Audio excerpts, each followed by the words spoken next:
Good evening. My name is Sue Smierick, and I'm a member of the League of Women Voters of the Ann Arbor area covering all of Washtenaw County. I welcome you to tonight's Zoom forum featuring candidates for the United States House of Representatives, Michigan 12th District.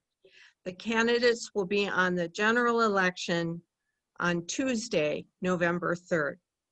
This year, the League of Women Voters is celebrating 100 years of expanding voter rights, educating voters, shaping and influencing legislation at the local, state, and national levels.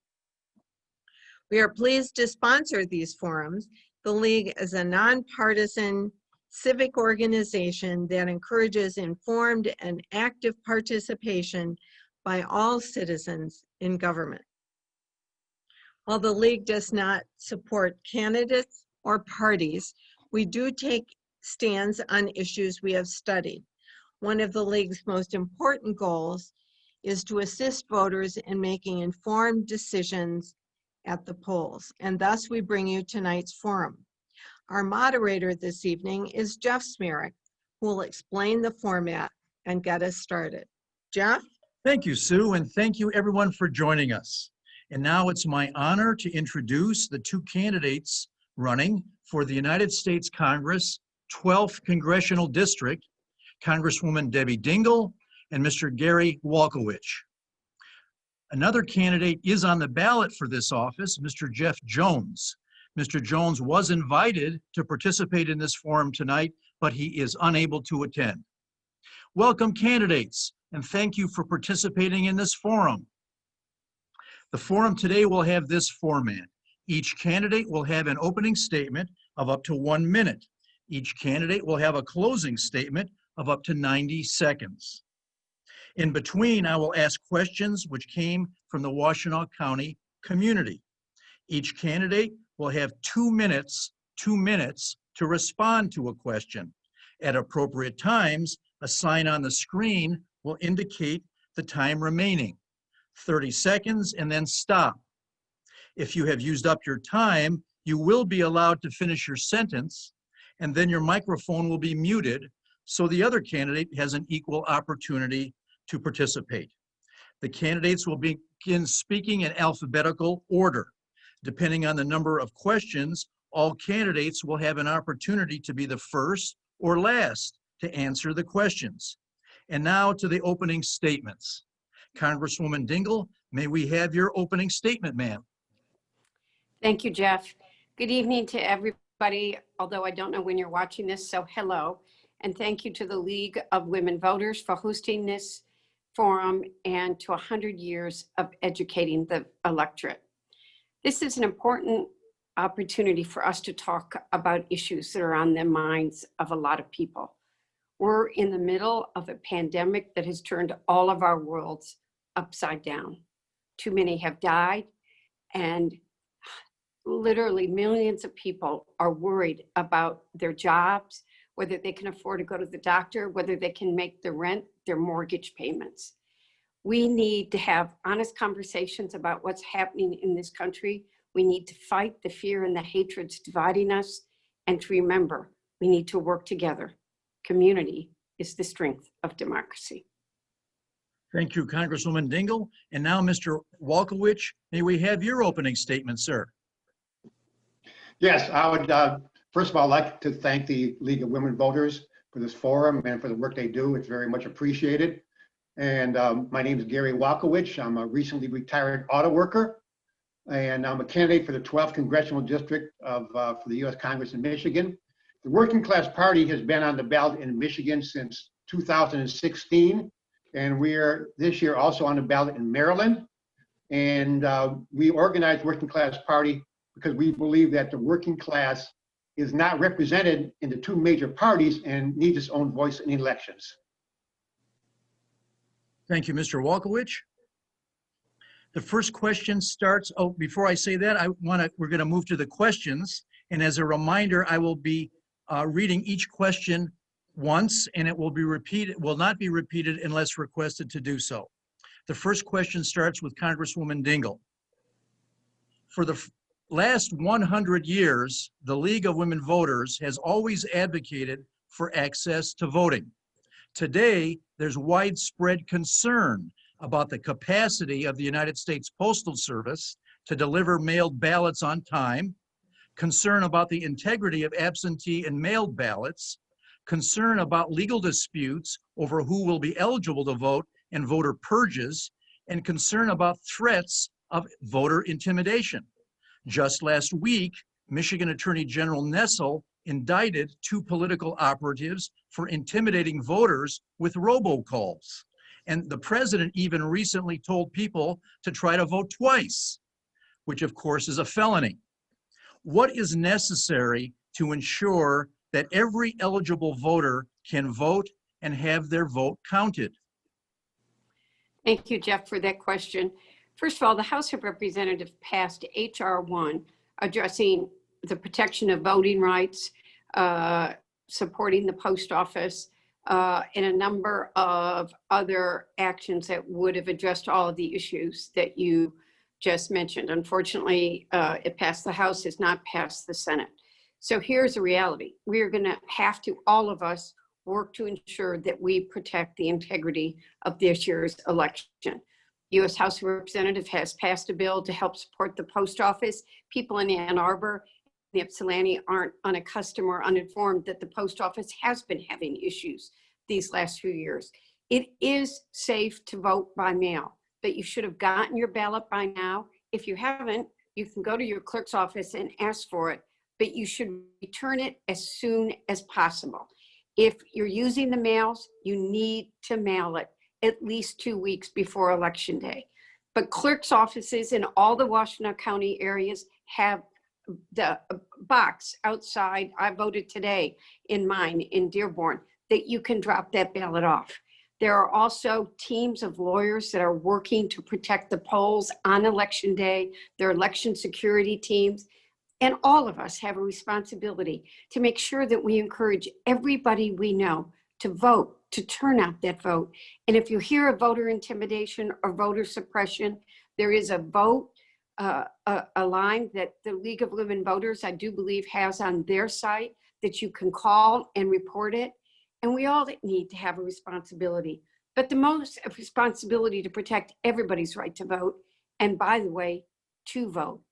And the last thing that I would say is we need poll workers. We need people that can work on poll day. Many people, because of COVID-19, that have traditionally worked to polls cannot because of pre-existing conditions.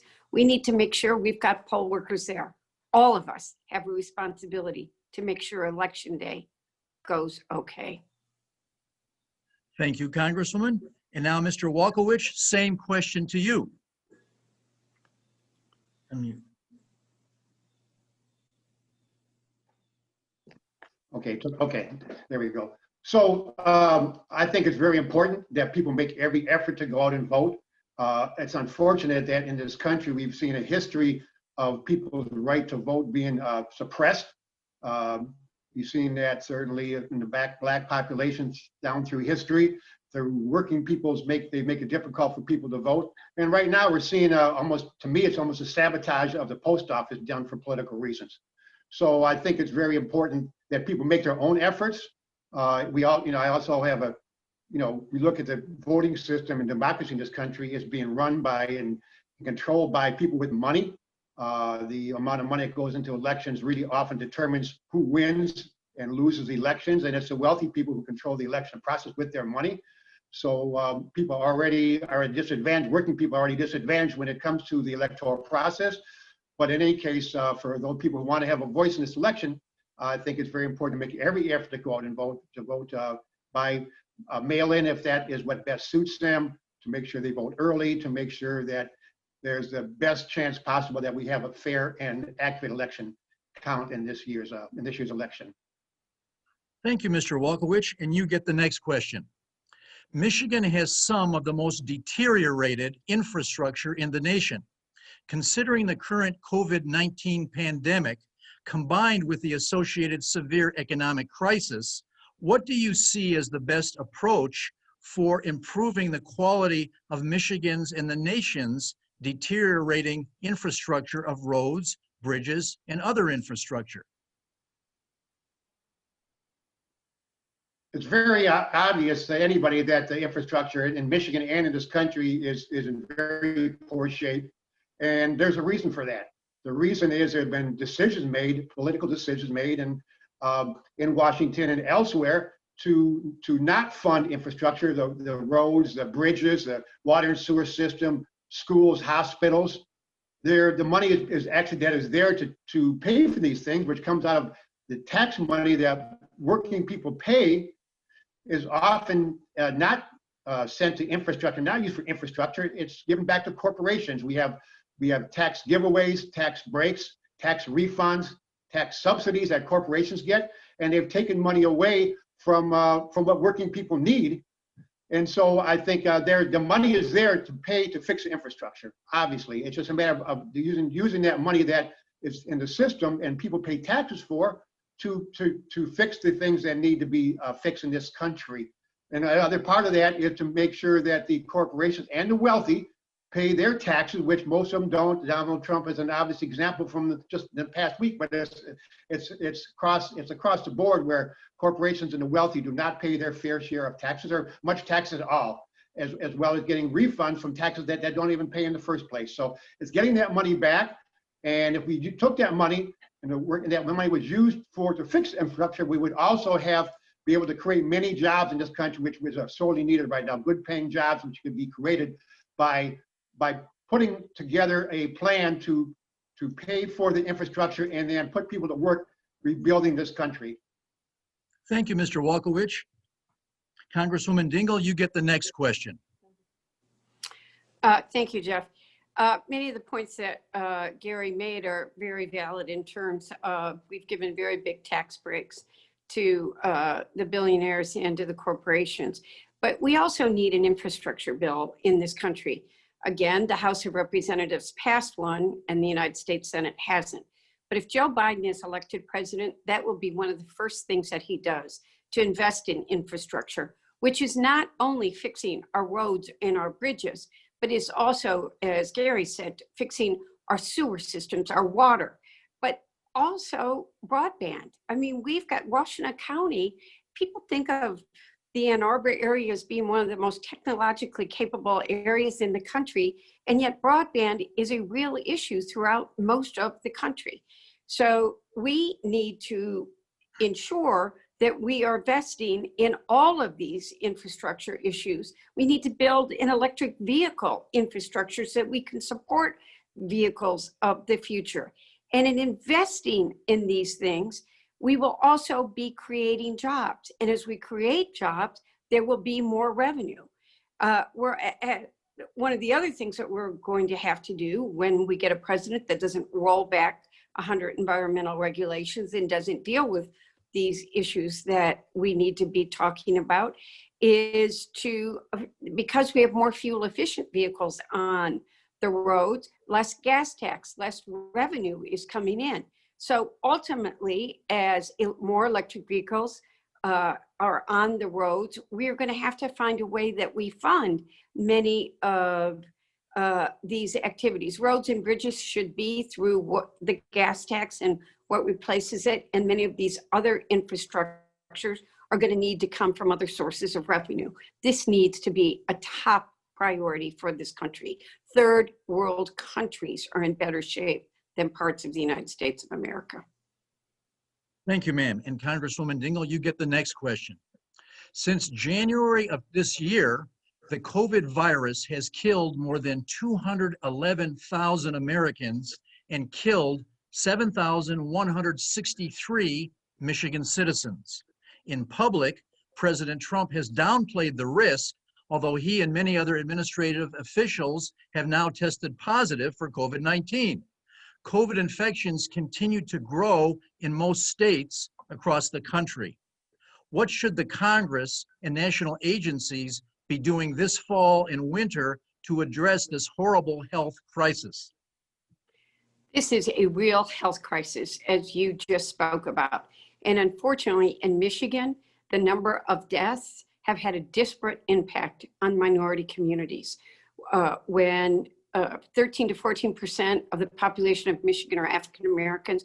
43% of the deaths have been in the African American community. We have been working nonstop. 4.5 months ago, the House of Representatives passed another package, the Heroes Bill package, which would have extended unemployment, given an additional $600 stimulus payment. It would have invested in more testing and tracing, which is absolutely critical, put more money into PPP programs to help small businesses.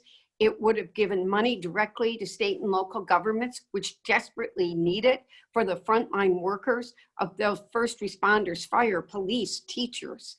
The Senate did not act on it for 4.5 months. We need a bill. People are desperate. There's rent and mortgage assistance in that first bill. So last week, Nancy has been negotiating nonstop. The House passed another bill that was $1 trillion less than the last bill that we passed, that had all of those things in it, that had additional dollars in it for independent restaurants, which are struggling, the airline industry, childcare. Childcare is a huge crisis in this country. Then the president got COVID. And I want to say that I wish the president of the United States would wear a mask. All of us need to listen to the scientists and the medical experts. They need to be driving what our actions are in this country. I myself got tested last Saturday and was negative, and I'm going to get tested again this Saturday, and we'll be transparent about what's happened. But we need to be leaders. We need to be leading on this. And then Nancy Pelosi worked all weekend with Secretary Mnuchin trying to get a compromise. Yesterday, the president said, we're not going to do it anymore. The Congress needs to pass legislation to help the American people who need help. Thank you, Congresswoman Dingell. Mr. Waikowicz, same question to you. And we need to unmute. You know, the response of the Trump administration has been beyond horrible. I call it criminal, and many people have died because the Trump administration has not done what could have been done to dampen the number of deaths from COVID. But the problem does not lie only with the Trump administration. Our public health system in this country was not prepared for this, and the reason we haven't been prepared, it wasn't prepared for this pandemic, is because for years and years, going back over many administrations, the public health has been defunded. Money has been taken away. People have been laid off in public health organizations at the national, the state, and the local levels. So our public health system was not able to prepare for this, not prepared to have the testing, the PPE, the contact tracing that was needed to help alleviate some of the deaths that we've seen from COVID. And also it goes beyond even, public health. It goes beyond we have many people who are dying because of underlying conditions. They're dying from underlying conditions because, first of all, our overall health system, public health system, and our total health system in this country does not do well for people, especially poor people and working people. We have an economic system that leaves many people in poverty, and again leaves them in a situation where their health is threatened. They develop underlying conditions, and thus are more susceptible to dying from COVID, as we have seen that where the deaths have been from people who were in the minorities from the working class. So it's really it's an overall problem that goes beyond the Trump administration, which is public health and the healthcare system in this country is lacking. It is well behind, despite the money that's spent, well behind the healthcare systems in many other countries. Thank you, Mr. Waikowicz. And you get the next question. Today, many people are concerned about the fairness or unfairness of the United States tax code. Often, billionaires and companies making billions of dollars in income pay no tax at all. Yet everyday Americans pay a far greater percentage of their income in taxes. What should be done to address this? Well, the thing that should be done to address it is to tax everybody as they should be. I mean, the problem that I see is that the governments, and again, I go beyond the Trump administration, the previous governments in both parties who serve really the interests of the corporations, and they write the tax laws to favor the corporations and the wealthy. And even the tax laws that are there are not even enforced for the people with money, because right now the IRS does more audits on people who are the lowest income rather than the highest income. So it's a complete reversal of what you should see. And I think working people in this country have the right to demand that everybody pays taxes, number one. And number two, the wealth that we create as working people should be used for us, because we should have a say-so over the wealth of this country is used. We should be able to decide where the money should go.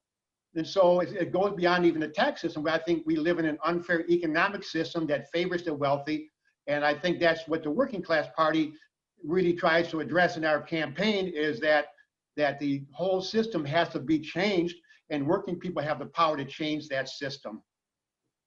Thank you, Mr. Waikowicz. Congresswoman Dingell, same question to you, ma'am. The fact of the matter is that during the Trump administration, billionaires have gotten tax cuts, and the working classes, as Gary has talked about, are paying a higher share of taxes than they should. Also deeply disturbing is that in legislation passed under this administration, we have incentivized companies locating offshore or offshoring rather than keeping jobs here. I think that one of the things we must do in the next session of Congress, with hopefully others that will work with us in the House of Representatives, is to look at our tax policy, to look at what people are being taxed at what levels, to have the billionaires pay more of their fair share, but also how we use the tax structure to incentivize a number of things. One of the things that people, I think, didn't understand, for instance, when we talked about trade policy and NAFTA, which is something that I believe shipped many jobs overseas, was how we have offshored our supply chains. And yet suddenly when we had a crisis, the national stockpile did not have the equipment that it was said that they had. When we had frontline workers who were desperate for PPE equipment, we don't make it in this country. It was being made in China. We were having to send planes and inspect the quality of goods that we were going to send. We need to bring supply chains, not only in healthcare, in producing our medicines, but in manufacturing of all kinds of goods back to this country. And we need to use our tax system to incentivize returning jobs to this country, not encouraging companies to locate overseas. Thank you, Congresswoman. And you get the next question. During this election season, there have been accusations of candidates not being truthful, engaging in politics of personal attacks, and an unwillingness to work with members of the other party to solve national problems. How important are integrity and character in our politics? And how can some level of bipartisanship be restored? Well, I'm somebody that believes that bipartisanship is very important, that civility matters, that honesty matters. And that is something that I have practiced from the very day that I walked into the Congress. In my primary, my opponent made fun of me and said that there was no such thing. Well, here's the fact of the matter. Each of us has had different life experiences. We have different perspectives. God gave us 2 ears and 1 mouth for a reason, that we need to listen to each other more and talk less. We're not perfect. We don't know everything. And compromise is not a dirty word. So I believe that we need to respect each other.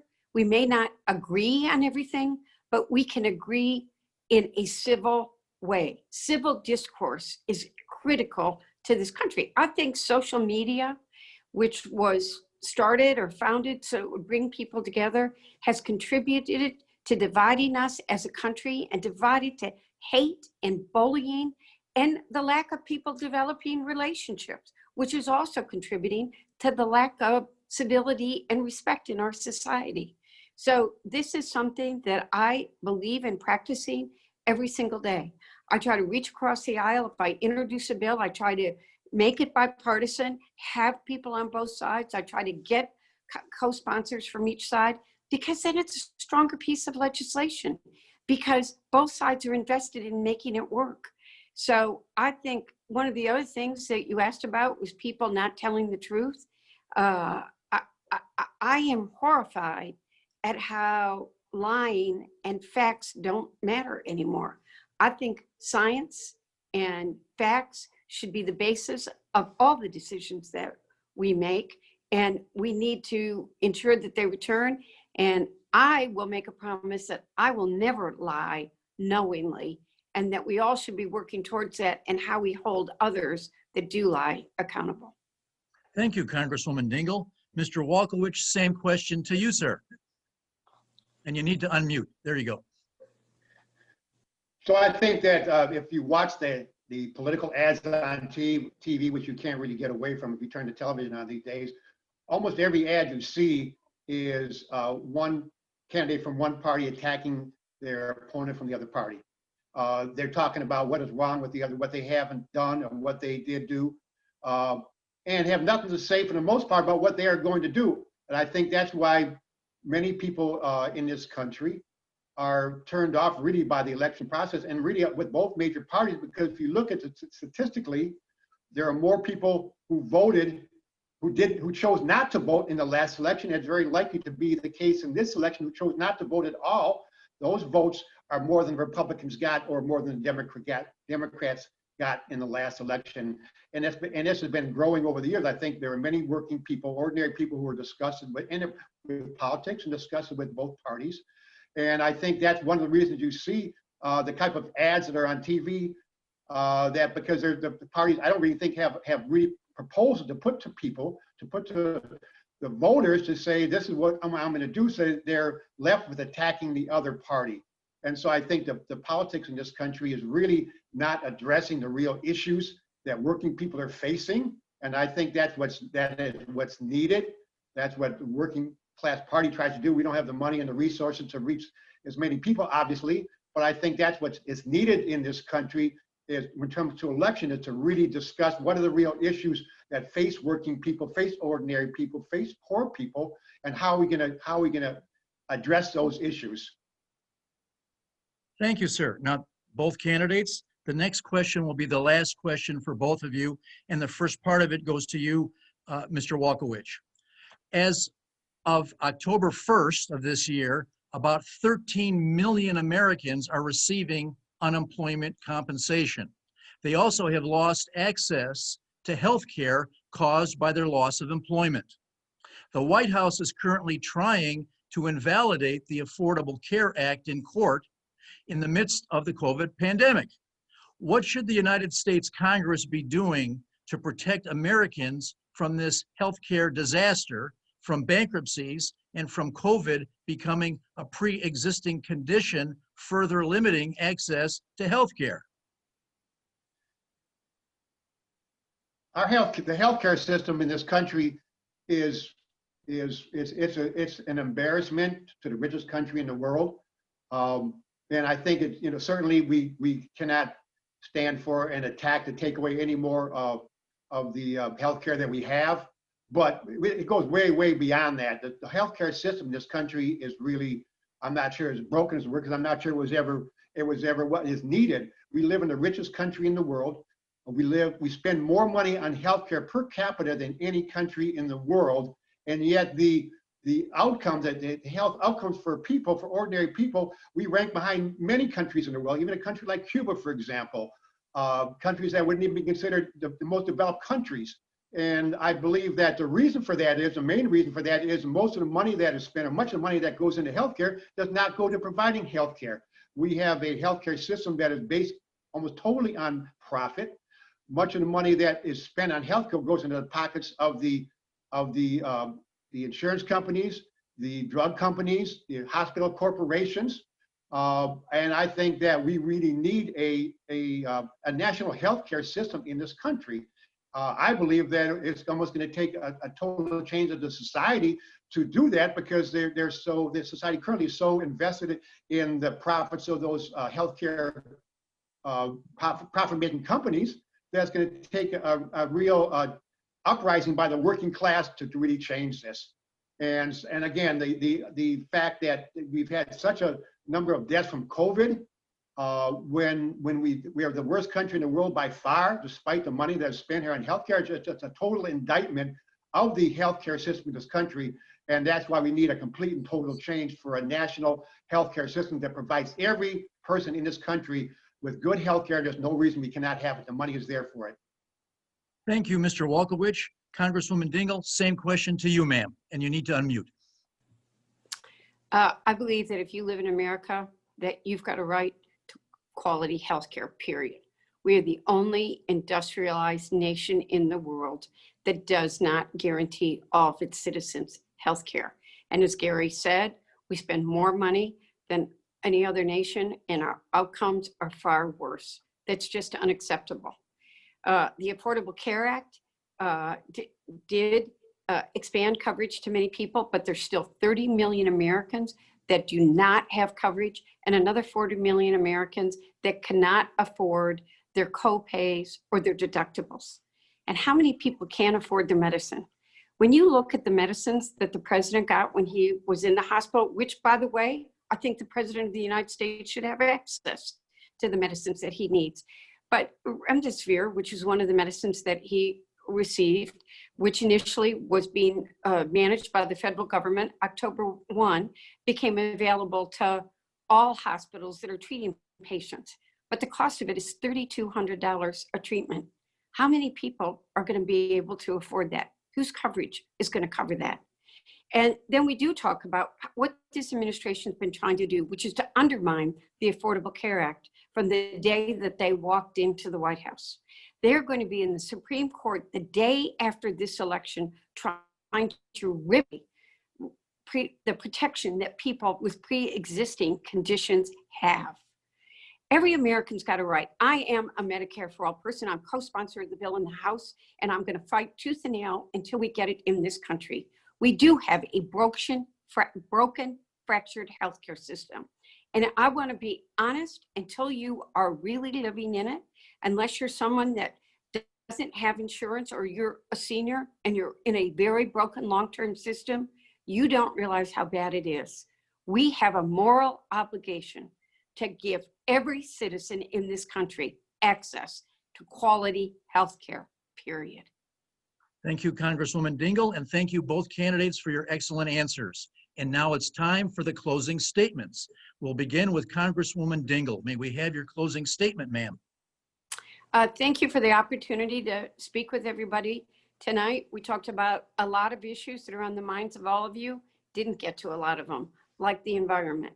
If you live in Washington County, you're worried about the plume, you're worried about PFAS, you're worried about Line 5. We are worried about COVID and how it's turned our worlds upside down. Too many people, your neighbors, your friends, your colleagues, or yourself are worried about whether your job is safe, you may have already lost your job, and how you're going to live. You're worried about how you're going to keep a roof over your head and take care of your family. Could you potentially be evicted? How are you going to make your mortgage payments or your rent payments? People are really worried about childcare, the school systems. How are they going to make sure that their children are being educated? We have so many issues that we need to work together on, and together is the operative word. We've had so much drama this last 4 years. This presidential election is the most important election of our lifetime. I hope for young people, it's the most important they have during their lifetime.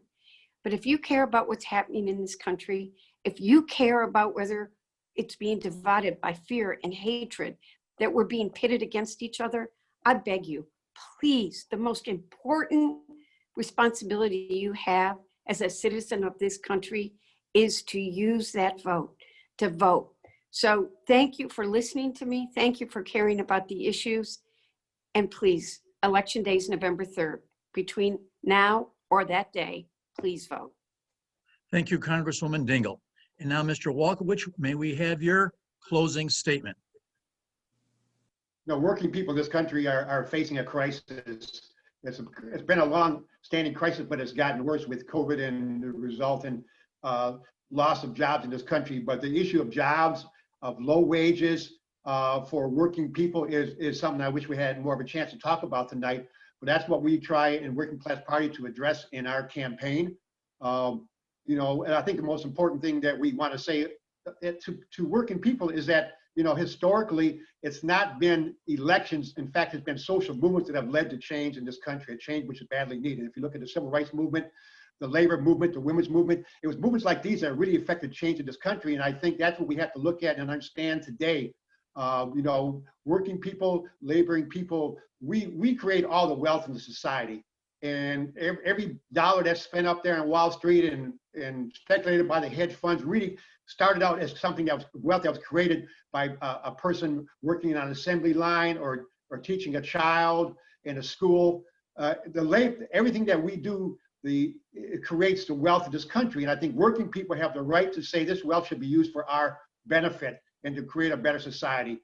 And so we, you know, the main point we try to make in our campaign when we talk to working people is that we believe that the working class has the power to change things and to create a better society.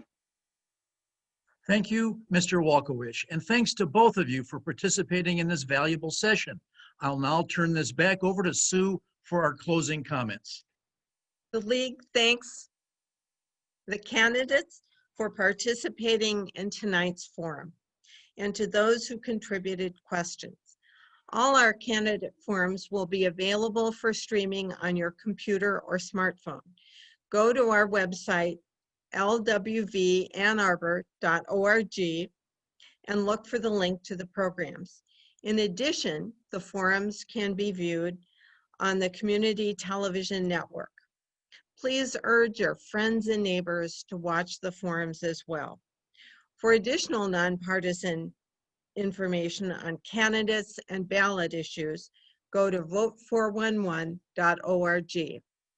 The League's voter resource guide covering local, state, and federal candidates and current proposals that will appear on your ballot.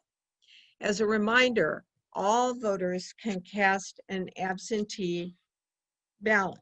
With the changes that have been created by COVID-19 and confusion regarding voting procedures, the League encourages you to vote as soon as possible when you're comfortable and feel you're knowledgeable about the candidates and ballot issues. The most important thing is to vote in the general election on November 3rd. Good evening.